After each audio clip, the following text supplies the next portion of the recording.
Vivemos em um mundo onde a onda de terror e desastres tentam roubar a nossa paz, onde o mal sempre está tentando prevalecer. Mas vemos pela palavra de Deus desde o Antigo Testamento que o cuidado de Deus para com aqueles que o temem e o buscam é muito real e permanente. Fique atento a mais um programa Encontro com a Palavra. Aqui apresentamos a palavra de Deus como resposta a todas as mais difíceis questões da vida. Agora com você, Pastor Edson Bruno.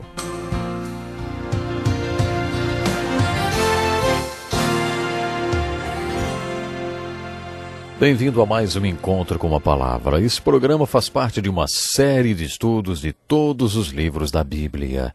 Acomode-se e participe conosco. Já fizemos vários estudos sobre o discurso mais importante de Jesus, chamado de Sermão da Montanha.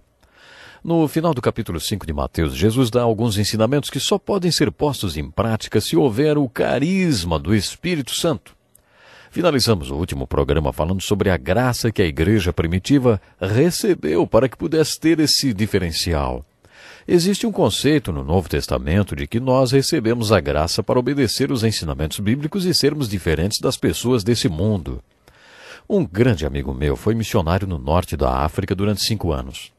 Enquanto ele viajava para a África num navio pela primeira vez, falou sobre o Evangelho para o muçulmano. Afinal, era para isso que ele estava indo para a África, para ser missionário entre os muçulmanos. Ele tinha acabado de sair do seminário e disse para o muçulmano: "A diferença que há entre nós é que o seu profeta está morto e o meu está vivo." O muçulmano lhe respondeu: "Cristão, o que o seu Cristo vivo faz que o meu profeta morto não pode fazer, hein?" O meu amigo não soube o que responder, não. Durante o tempo que ele passou lá enfrentando tantas dificuldades, ele lembrava dessa pergunta. Mesmo depois que voltou ao seu país, ele sempre se perguntava: onde está Jesus Cristo? E encontrou Jesus através de uma experiência carismática. Só mesmo conhecendo o poder do Espírito Santo, ele pôde responder à pergunta: o que o seu Cristo vivo faz que o meu profeta morto não pode fazer, hein? Jesus estava desafiando as pessoas com a pergunta: no que você é diferente do resto do mundo, hein? Se você não for diferente, não será solução nem resposta. A única maneira de você conseguir ser diferente é através da graça. Você já recebeu a graça para aplicar os ensinamentos de Jesus? Não resista ao perverso e ame o seu inimigo? É assim que acaba o Sermão da Montanha. No capítulo 6, Jesus dá outro rumo à sua pregação. Nessa parte, Jesus pediu que os discípulos olhassem para dentro deles mesmos. As bem-aventuranças desafiaram os discípulos para que olhassem para dentro deles mesmos e fizessem uma avaliação de suas atitudes. Para isso, Jesus usou 4 ilustrações. Vocês são o sal da terra, a luz do mundo, a cidade sobre o monte e o candelabro.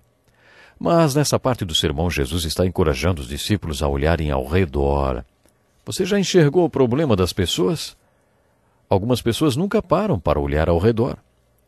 No capítulo 6, o ensino de Jesus toma outro rumo e Jesus passa a desafiar seus discípulos a olharem para outra direção. Agora o desafio era o seguinte: se eles queriam ser a resposta e a solução de Jesus, deveriam olhar para cima. No capítulo 6, Jesus fala sobre a disciplina vertical de um discípulo. Para amar o inimigo temos que ser diferentes. Para sermos diferentes temos que ter graça, carisma. Para ter graça, carisma, precisamos olhar para cima. Em você mesmo não há o necessário para fazê-lo amar a seus inimigos. Isso significa que você tem que olhar para cima. Depois de falar sobre relacionamentos, os discípulos provavelmente disseram que não conseguiriam cumprir aquilo. No capítulo 6, Jesus disse que realmente eles não conseguiriam. Então Jesus lhes ensinou que deveriam olhar para cima. Devemos aprender a viver olhando em 3 direções. Vimos isso ilustrado no Velho Testamento e agora estamos vendo novamente no Novo Testamento. Se você quer ser maduro espiritualmente, deve olhar para dentro de si e confessar o que vê. Depois você deve olhar ao seu redor e se relacionar com as pessoas conforme o ensino de Deus, sendo o sal da terra e a luz do mundo. Entretanto, você não poderá olhar para dentro nem ao redor até que olhe para cima. É esse o ensino de Jesus no capítulo 6 do Evangelho de Mateus. tenham cuidado de não praticar suas obras de justiça diante dos outros para serem vistos por eles. Se fizerem isso, vocês não terão nenhuma recompensa do Pai Celestial. Portanto, quando você der esmola, não anuncie isso com trombetas, como fazem os hipócritas nas sinagogas e nas ruas, a fim de serem honrados pelos outros. Eu lhes garanto que eles já receberam sua plena recompensa. Mas quando você der esmola, que a sua mão esquerda não saiba o que está fazendo a direita, de forma que você preste ajuda em segredo. E seu Pai, que vê o que é feito em segredo, o recompensará. Jesus está falando sobre a disciplina vertical da mordomia ou do doar. Você sabia que o doar requer uma disciplina espiritual? É doando que crescemos em fé. Para ser discípulo de Jesus Cristo é importante que você saiba doar. Portanto, logo no início desse capítulo, Jesus diz a seus discípulos: esse dar deve ser vertical e não horizontal. Os escribas e fariseus saíam às ruas e, quando encontravam um mendigo, tocavam trombeta e esperavam que todos olhassem e dissessem: "Oh, como ele é generoso!" Aí então eles jogavam uma moedinha para o mendigo. Eles só davam para serem vistos pelos homens, e Jesus disse que não devemos fazer esta doação horizontal. O seu dar deve ser para Deus, e Deus que está lá no céu, na vertical, vai recompensar você. Você já tinha descoberto isso? Seu bem-estar espiritual está relacionado à sua fidelidade em dar. Em Lucas 16, Jesus afirma que se você for fiel na administração do dinheiro e na maneira como dá para Deus aquilo que é dele, ele vai abençoá-lo com riquezas verdadeiras. Ele vai abençoá-lo espiritualmente. Mas se você não for fiel, Deus vai reter as bênçãos. Isso quer dizer que as bênçãos espirituais vêm como resultado da sua obediência nessa área. Você já tinha descoberto isso? A ênfase está em dar para Deus. Nem deixe que sua mão esquerda saiba o que a mão direita está fazendo. Para que os outros precisam saber o que estamos doando, se estamos dando como se fosse para Deus. Então, os pastores aprendem muito com suas congregações. Quando minha esposa e eu assumimos o pastorado pela primeira vez, ficamos um pouco preocupados sem saber como aquela igreja tão pequena iria nos sustentar. Minha esposa estava no hospital doente por causa do nascimento da nossa primeira filha. Ela tinha sofrido uma convulsão de 3 minutos e suas chances não eram boas. Não tínhamos dinheiro e a conta do hospital seria muito alta. Eu tinha prometido trabalhar naquela igreja por um salário de R$1.000 mensais, se o dinheiro entrasse. Mesmo estando muito debilitada, minha esposa fez questão que eu fosse pregar no primeiro culto naquela igreja. Quando comecei a pregar, eu estava muito desanimado. Depois do culto, o tesoureiro disse que a oferta do culto tinha sido de mais de R$3.000. Achei que ele tivesse se enganado e que deveria ser só R$300. O tesoureiro me explicou que uma senhora tinha contribuído com metade daquele valor. Fiquei emocionado e orei agradecendo a Deus por sua capacidade em suprir nossas necessidades. Quando aquela senhora estava indo embora, agradeci a sua contribuição e ela disse: "Eu não dei o dinheiro para o senhor, nem sei como o senhor ficou sabendo. Aquilo foi uma atitude de adoração e não era para ninguém saber." Eu nem sabia o que dizer para ela, mas aquela foi uma grande lição para mim. Tenho visto muita gente crescer e aprender através da disciplina do doar.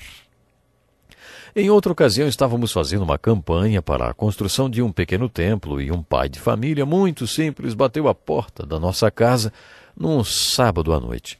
Ele não tinha nada para dar, a não ser sua arma de caça. E foi isso que ele ofereceu. Eu ia dizendo: eu não posso aceitar isso, mas ele deu e saiu rapidamente. Aí eu pensei: quem sou eu para não aceitar, hein? Ele não deu para mim, ele deu para Deus. Na segunda-feira fui a uma casa de armas e ofereci aquela relíquia. O negociante olhou para mim e perguntou: "Que tipo de pregação o senhor anda fazendo para ter conseguido que um homem desse sua arma de caça como oferta, hein?" Depois de conversarmos sobre a pregação e sobre nossa igreja, ele finalmente ofereceu um ótimo preço pela arma. Algum tempo depois fui convidado para falar num retiro e perguntei aos líderes qual exatamente era o tema que eles gostariam que fosse enfocado nos seus estudos. Foi então que ouvi uma voz familiar dizer: "Compartilhe com eles como o Senhor consegue que um homem oferte sua arma de caça." Era um negociante de armas.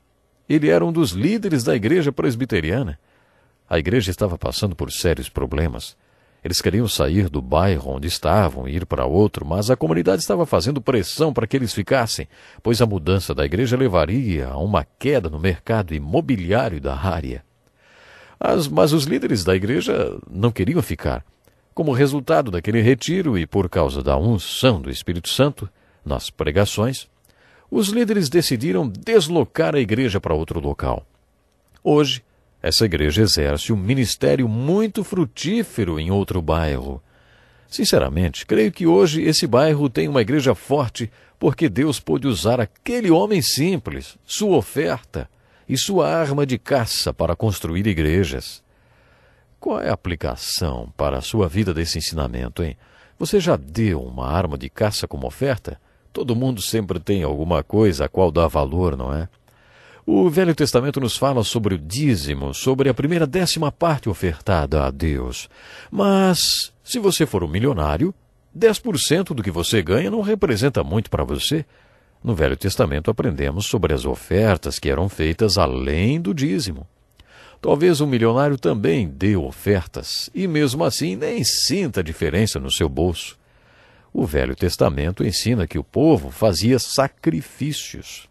No segundo livro de Samuel, capítulo 24, versículo 24, lemos o que Davi disse: "Não ofertarei ao Senhor algo que não me custe." O sacrifício equipara todas as ofertas. Suponha que você tenha 10 milhões e eu apenas 1.000, e nós dois vamos ofertar. Você vai dar muito mais dinheiro do que eu, mas mesmo assim, a nossa medida de sacrifício pode ser a mesma.